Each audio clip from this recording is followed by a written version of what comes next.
Welcome back to the Sports Circus. This segment is brought to you by the folks at Legal Shield. Give them a call. For less than $1 a day, you can bail yourself out of the possibility of speeding, out of driving and texting, talking on the phone and texting, or having wind blown into your microphone when I'm trying to hear our co-host, Long Beach Lenny. You never know what's around the corner. Give them a call at 213-245-1305 for legal protection for less than $1 a day, or go to nocourt.us. That's a great website. Okay, here we go. Charles Oakley. Charles Oakley declines an offer to dismiss his case of a brawl at Madison Square Garden. Lenny, do you think it's a bad move or not? I think this is a tremendous bad move. The reason why is because the video don't lie. Okay, everybody saw this man coming up here, that he was asked several times, Charles, we need you to calm down. He was actually reported by some exterior fans from his group saying that he was getting unruly, that he was getting out of hand. Security is called on the man. Act like you're a superstar there, Chuck. Act like people know exactly who you are, and that you don't look like the mayor of New York City, that you are Charles Oakley, but he's acting like he owns the joint. And yeah, the person asked him, there was like a short Caucasian security guard that kind of put his hand on him. He smacked him down, and then he starts pushing and shoving. It looks like the Royal Rumble out there. He sounds like fake news. For God's sake, Okay, are you done with your tirade on this? Yes. Look.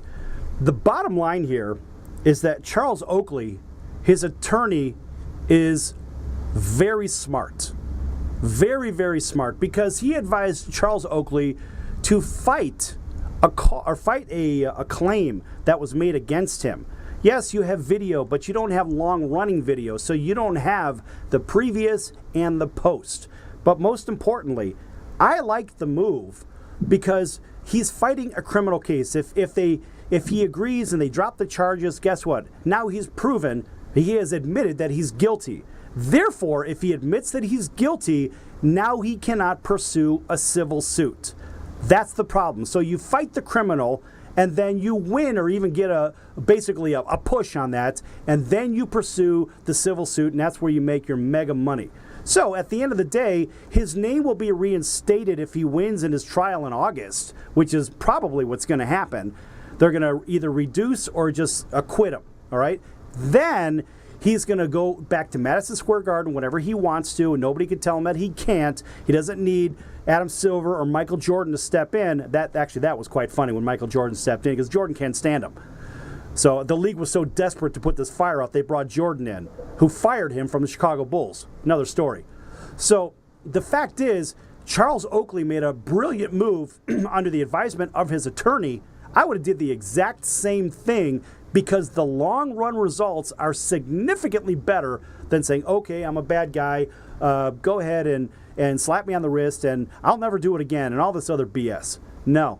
Bad move if he was to say, okay, and agree. So, Lenny, you're horribly, horrifically, abysmally wrong on this one. So here's why I'm going to come on the angle of the people, which I represent here, Sal, okay? What I'm going to enlighten you with is that now it's being revealed through this dismissal of him wanting to drop the charges, is that Oakley is hard up for money. Oakley has had some horrific business investments that have gone way, way south. Which I'm actually familiar with some of those. You're right. That's right. Well, in the fans' eyes, it looks like a complete money grab that he would be doing this on camera, in front of people, wanting someone to touch him, have some physical altercation. He could certainly say, well, they put their hands on me first. So and do you did. think... He lightly touched himself. Do you believe... All right. So do you actually believe that this guy went to Madison Square Garden with, I need to make money in mind, so I'm going to go entice somebody. I'm going to go instigate a fight so I could sue somebody? Is that what you're trying to tell me and all the people of New York? Really?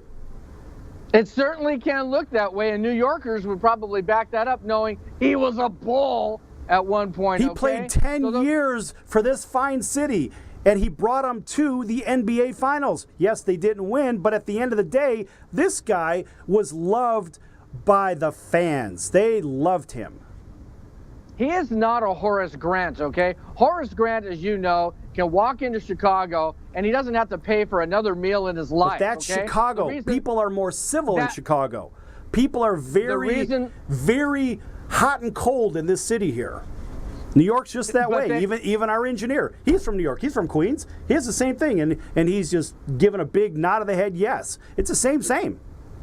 New York respects a winner. Anybody respects a winner. By the way, I got that knowledge because Clyde Frazier says, I don't have to pay for a meal for the rest of my life since I won the NBA championship. I could walk down New York, I could sit in a restaurant, and they go ahead and take care of me. How long ago in 1972 days?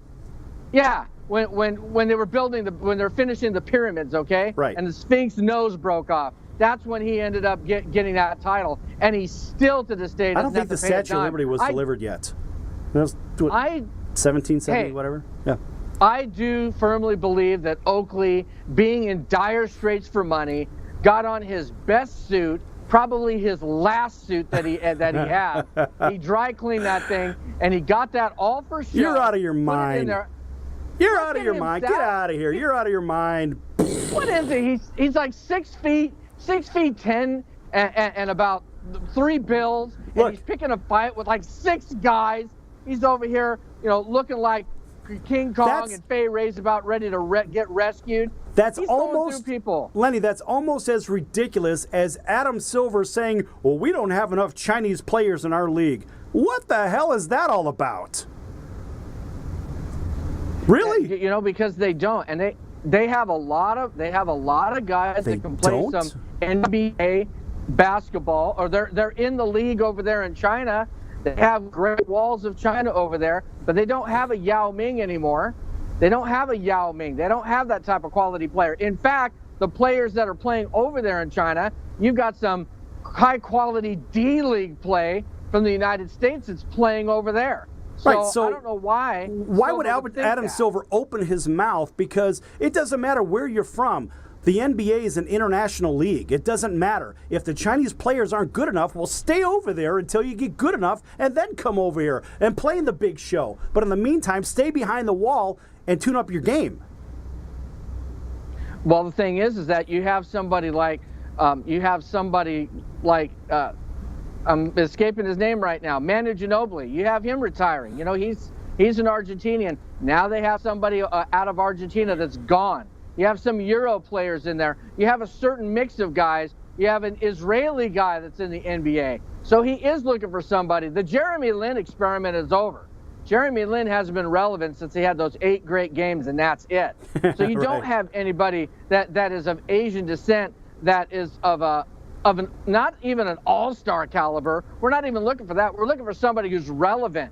Jeremy Lin was a fluke. I'm going to say that. But that's not the league's problem. It's just, are you good enough? It has nothing to do with racial parity and all that other bullshit. None of that matters, because at the end of the day, if you're good enough, you'll be in the NBA, period. And look, there's only a certain amount of teams, there's only a certain amount of players, and then you've got your D leagues, your Euro leagues, your Chinese leagues, your South American leagues, whatever. If you're not good enough, you don't belong, and that's the end of it.